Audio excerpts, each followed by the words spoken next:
Since opening in 2014, nearly 20,000 people who have served, are currently serving, or are in the military reserves, ROTC, or their military family members have visited the Cisar Student Veterans Center at UIC, which offers a space to study, connect, and transition into academic life.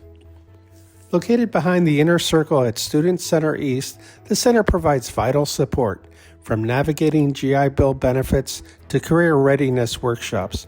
Director Mia Garcia-Hills, herself the daughter of a veteran, ensures students feel seen, heard, and supported. The different ways that we help with that transition from military to civilian to academic life is really providing a lot of information up front. So we walk students through that process. UIC's veteran population includes active duty soldiers, National Guard members, reservists, and their families.